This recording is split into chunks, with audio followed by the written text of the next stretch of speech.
कभी सोचा है कि हमारे आसपास की हर चीज, ये माइक, जिस हवा में हम सांस ले रहे हैं, यहाँ तक कि सोना और लोहा, आखिर किस चीज से बनी है?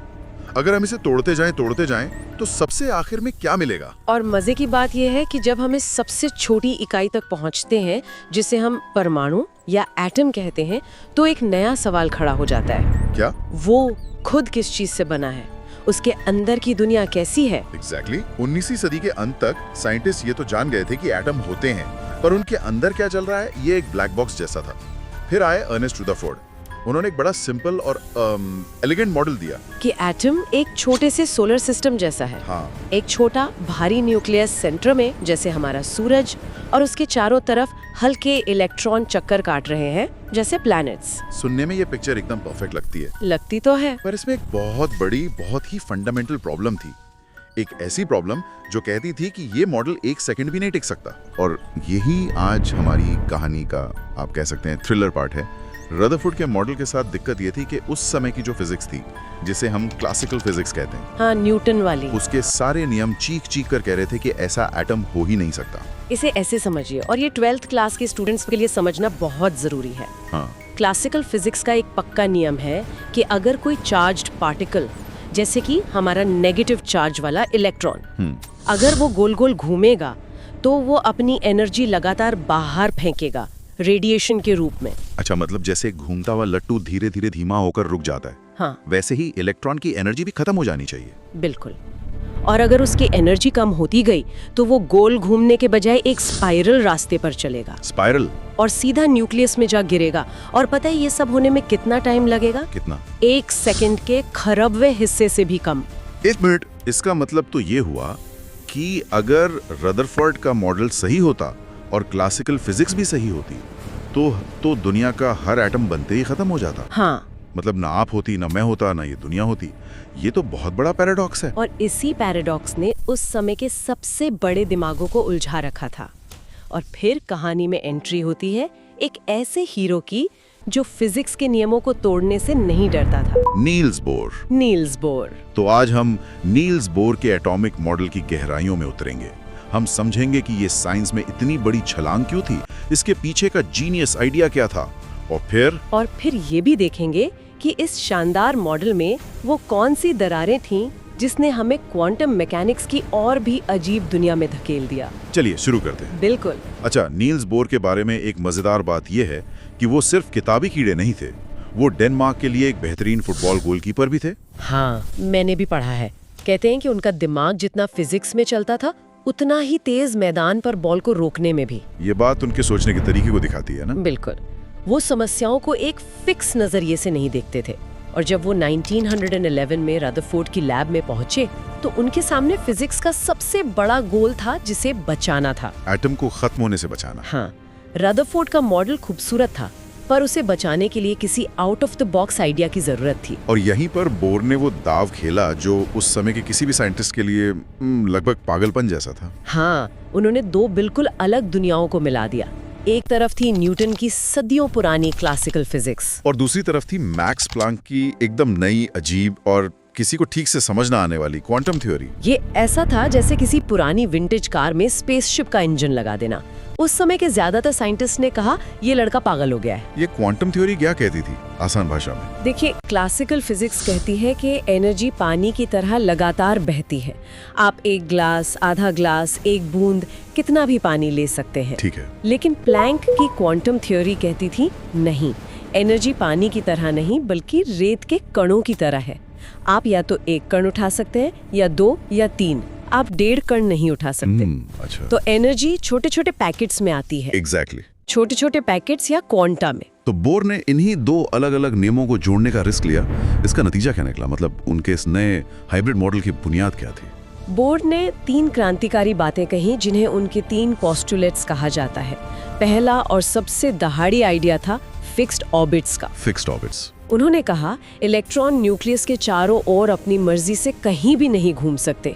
उनके पास अपनी रिजर्व्ड सीट्स होती हैं, जिन्हें उन्होंने स्टेशनरी ऑर्बिट्स या कक्षाएं कहा। वहाँ इलेक्ट्रॉन पाया ही नहीं जा सकता। ये बात ही अपने आप में क्लासिकल फिजिक्स के मुंह पे तमाचा थी। बिल्कुल। ओके, तो पहला नियम हुआ इलेक्ट्रॉन के लिए फिक्स्ड लेन्स हैं, लेकिन इससे वो न्यूक्लियस में गिरने वाली प्रॉब्लम कैसे सॉल्व हुई? वो सॉल्व हुई बोर के दूसरे नियम से, ऊर्जा का रहस्य। बोर ने कहा कि जब तक इलेक्ट्रॉन अपनी रिजर्व्ड सीट या अपनी तय कक्षा में है, वो कोई एनर्जी नहीं खोएगा। No radiation, nothing. वो बिना थके, बिना एनर्जी गवाए खरबों साल तक उस ऑर्बिट में घूमता रह सकता है। अरे वाह, तो ये था वो मैजिक ट्रिक।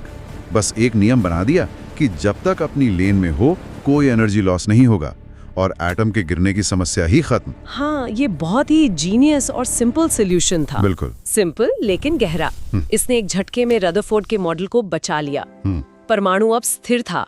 लेकिन अब एक सवाल उठता है कि यही ऑर्बिट्स क्यों, कोई और क्यों नहीं? मतलब इन रिजर्व्ड सीट्स का नंबर कौन तय कर रहा है? सही सवाल। और यहीं पर बोर के मॉडल का तीसरा स्तंभ आता है, इसका मैथमेटिकल बेसिस। अच्छा। हाँ, बोर ने सिर्फ कहानी नहीं सुनाई, उन्होंने इसके पीछे का गणित भी दिया।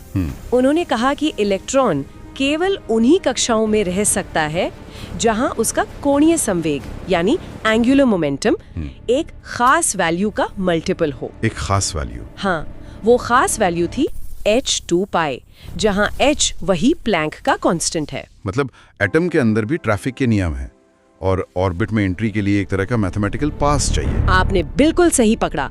अगर आपका एंगुलर मोमेंटम उस पास की शर्तों को पूरा करता है तो आप अंदर आ सकते हैं, वरना नहीं। इसे क्वांटाइजेशन कंडीशन कहते हैं। तो अब हमारे पास एक मॉडल था फिक्स्ड ऑर्बिट्स, जहां घूमते हुए एनर्जी लॉस नहीं होता, और ये ऑर्बिट्स गणित के खास नियम से तय होते हैं। बिल्कुल, पर अब तक ये सब थ्योरी थी। इस मॉडल का असली टेस्ट होना भी बाकी था। और वो असली टेस्ट था रंगों और लाइट की पहेली को सुलझाना, है ना? हाँ, सदियों से साइंटिस्ट हैरान थे कि जब आप किसी गैस, मान लीजिए हाइड्रोजन गैस, को एक ट्यूब में भरकर उसमें बिजली दौड़ाते हैं तो वो इंद्रधनुष की तरह सारे रंग क्यों नहीं छोड़ती? वो तो सिर्फ कुछ खास रंगों की लाइनें ही दिखाती हैं, एक लाल, एक हरी, कुछ नीली। हाँ, उसका स्पेक्ट्रम जो उसके फिंगरप्रिंट जैसा होता है, कोई नहीं जानता था कि ऐसा क्यों होता है। और बोर के मॉडल ने इसकी कमाल की एक्सप्लेनेशन दी। चलिए वो सीढ़ियां चढ़ने वाली एनालॉजी का इस्तेमाल करते हैं। जरूर। जब हम एटम को बाहर से एनर्जी देते हैं, गर्मी से या बिजली से, तो इलेक्ट्रॉन उस एनर्जी को सोख लेता है। एनर्जी का पैकेट यानी क्वांटा लेकर वो अपनी नॉर्मल ग्राउंड फ्लोर वाली ऑर्बिट से जंप करके किसी ऊपर वाले फ्लोर की ऑर्बिट में चला जाता है। इस हाई एनर्जी स्टेट को एक्साइटेड स्टेट कहते हैं।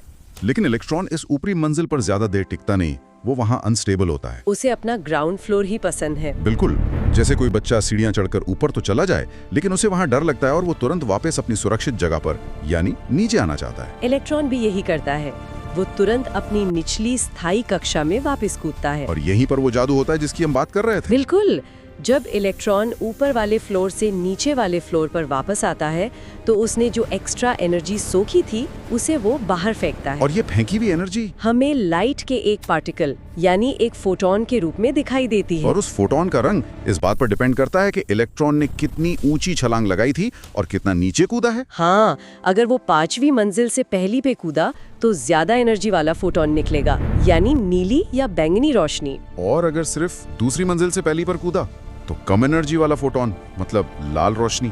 और इस आइडिया की सबसे बड़ी जीत ये थी कि बोर ने अपने गणित का इस्तेमाल करके हाइड्रोजन एटम के लिए इन सभी पॉसिबल जंप से निकलने वाली लाइट की वेवलेंथ को कैलकुलेट किया और फिर उसे असल एक्सपेरिमेंट से मिलाया। हाँ, और जब उन कैलकुलेशंस की तुलना हाइड्रोजन के असली एक्सपेरिमेंट से मिले स्पेक्ट्रम से की गई तो वो एकदम परफेक्टली मैच हुई, पॉइंट टू पॉइंट। वाह, ये तो किसी फिल्म के क्लाइमैक्स जैसा है।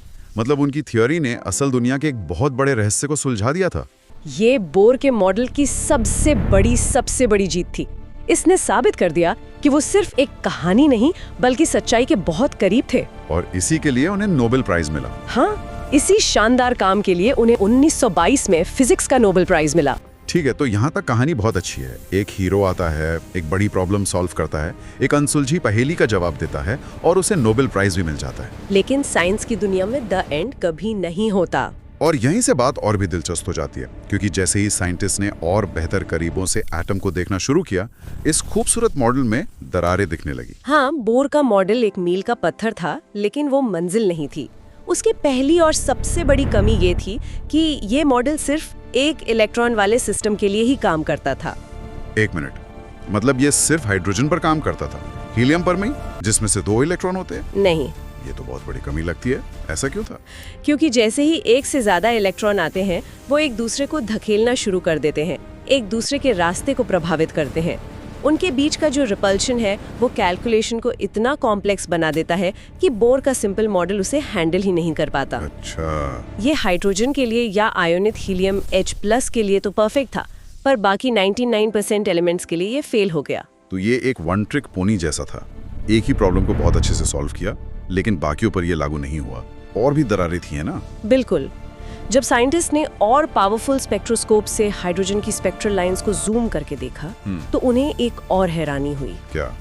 जिसे वो अब तक एक अकेली लाल लाइन समझ रहे थे, वो असल में एक नहीं बल्कि एक दूसरे से सटी हुई कई बहुत बारीक लाइनों का एक ग्रुप थी। अरे, इसे स्पेक्ट्रम की फाइन स्ट्रक्चर कहते हैं। और बोर का मॉडल ये नहीं बता सका कि ये एक्स्ट्रा लाइनें कहाँ से आ रही हैं। उनके हिसाब से तो दूसरी ऑर्बिट से पहली में आने के लिए एक ही जंप है, तो एक ही लाइन होनी चाहिए।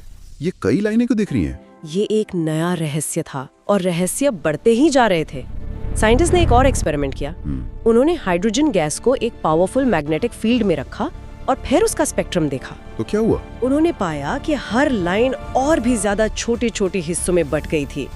इस असर को ज़ीमान इफेक्ट कहते हैं। और जब उन्होंने यही काम मैग्नेटिक फील्ड की जगह इलेक्ट्रिक फील्ड में किया, तब भी ऐसा ही हुआ? हाँ, लाइनें फिर से बढ़ गईं। इसे स्टार्क इफेक्ट कहते हैं। बोर का मॉडल ये बिल्कुल भी एक्सप्लेन नहीं कर पाया कि मैग्नेटिक या इलेक्ट्रिक फील्ड में एटम ऐसा अजीब बर्ताव क्यों करता है। ये सारी कमियां एक्सपेरिमेंटल थी, लेकिन इसके बाद एक ऐसी चुनौती आई जो बोर के मॉडल की नींव पर ही हमला करती थी। हाँ, एक वैचारिक टकराव जो वर्नर हाइजेनबर्ग के अनिश्चितता सिद्धांत या अनसर्टेनिटी प्रिंसिपल से आया। इसे समझना बहुत जरूरी है। बोर ने क्या कहा था कि इलेक्ट्रॉन एक फिक्स्ड रास्ते, एक तय ऑर्बिट पर घूमता है। मतलब हम बता सकते हैं कि इलेक्ट्रॉन ठीक ठीक कहाँ है और कितनी तेजी से घूम रहा है। बिल्कुल, उसकी पोजीशन और उसका मोमेंटम दोनों पता है। लेकिन हाइजेनबर्ग ने कहा, sorry Niels, but that's impossible. हाँ, उनका सिद्धांत कहता है आप किसी भी छोटे पार्टिकल जैसे इलेक्ट्रॉन की पोजीशन और उसका मोमेंटम दोनों एक साथ एक ही समय पर पूरी सटीकता से कभी नहीं जान सकते। मतलब अगर आप उसकी पोजीशन को पिन पॉइंट करने की कोशिश करेंगे तो आपको उसकी स्पीड का कोई अंदाजा नहीं रहेगा। और अगर आप उसकी स्पीड को एकदम सटीक नाप लेंगे तो ये जानना नामुमकिन हो जाएगा कि वो ठीक ठीक है कहाँ। तो ये सिद्धांत तो बोर के फिक्स्ड ऑर्बिट वाले आइडिया के बिल्कुल खिलाफ था। बिल्कुल, अगर इलेक्ट्रॉन का कोई तय रास्ता ही नहीं है जिसे हम ट्रैक कर सके तो फिर ऑर्बिट का कॉन्सेप्ट ही गलत हो जाता है। तो ये तो वैचारिक रूप से बोर के मॉडल के ताबूत में आखिरी खेल जैसा था। इसके अलावा भी कुछ कमियां थी, जैसे कि ये मॉडल 2D था। हाँ, बोर का मॉडल एक चपटे 2D सोलर सिस्टम जैसा था, जैसे कागज पर बना एक गोला, जबकि हम जानते हैं कि एटम 3D होते हैं। और आज की थ्योरी क्या कहती है? आज की क्वांटम मैकेनिक्स हमें बताती है कि इलेक्ट्रॉन गोल ऑर्बिट में नहीं बल्कि 3D क्षेत्रों में पाए जाते हैं, जिन्हें ऑर्बिटल्स कहते हैं। ये किसी रास्ते की तरह नहीं बल्कि संभावना के बादलों की तरह होते हैं। और एक आखिरी कमी जो बहुत जरूरी है, मॉलिक्यूल्स का बनना। हाँ, ये भी एक बहुत बड़ी विफलता थी। बोर का मॉडल ये नहीं समझा सका कि दो या दो से ज्यादा एटम आपस में जुड़कर मॉलिक्यूल कैसे बनाते हैं, केमिकल बॉन्ड्स कैसे बनते हैं, पानी H2O क्यों बनता है। बोर के मॉडल के पास इसका कोई जवाब नहीं था। इन सब का क्या मतलब निकलता है? हमने देखा कि बोर का मॉडल क्रांतिकारी था, लेकिन उसमें बहुत सारी कमियां भी थी। मतलब ये है कि बोर का मॉडल अधूरा था, पर वो गलत नहीं था। वो क्वांटम दुनिया के दरवाजे तक पहुंचने के लिए एक बेहद जरूरी सीढ़ी थी। एक एनालॉजी बहुत अच्छी है। कौन सी? नील्स बोर ने हमें परमाणु का दरवाजा तो दिखा दिया, लेकिन उस दरवाजे के पीछे की असलियत हमारी कल्पना से भी कहीं ज्यादा अजीब और अद्भुत थी। ये कमियां साइंस की नाकामी नहीं थी, बल्कि ये नए सवाल थे। हाँ, ये नए सवाल थे जो और भी गहरे जवाबों की मांग कर रहे थे। आज की आधुनिक समझ क्वांटम मैकेनिक्स हमें बताती है कि इलेक्ट्रॉन किसी फिक्स पटरी पर दौड़ने वाली ट्रेन नहीं है, बल्कि वो एक रहस्यमयी बादल है जो एक ही समय में कई जगहों पर होने की संभावना रखता है। ये विचार बोर के मॉडल से बहुत आगे है, लेकिन इसकी नींव बोर ने ही रखी थी। आखिर में बोर का काम फिजिक्स का अंत नहीं था, बल्कि ये उस क्वांटम क्रांति की शुरुआत थी जिसने हमारी दुनिया को पूरी तरह बदल दिया। बिल्कुल, इसी समझ ने आगे चलकर ट्रांजिस्टर, लेजर, सुपर कंप्यूटर और आज क्वांटम कंप्यूटिंग जैसी टेक्नोलॉजी का रास्ता खोला है। यह साइंस की यात्रा का एक बेहतरीन उदाहरण है। तो आज के इस चर्चा को एक आखिरी विचार के साथ खत्म करते हैं, जो श्रोता अपने साथ ले जा सकते हैं। जरूर। अगर आधुनिक विज्ञान ये कहता है कि एक इलेक्ट्रॉन असल में एक संभावना का बादल है और वो तब तक किसी एक फिक्स्ड जगह पर नहीं होता जब तक हम उसे देखते या नापते नहीं, तो ये हमारी असलियत, हमारी रियलिटी की प्रकृति के बारे में क्या कहता है, खासकर उन चीज़ों के बारे में जिन्हें हम ठोस और वास्तविक मानते हैं।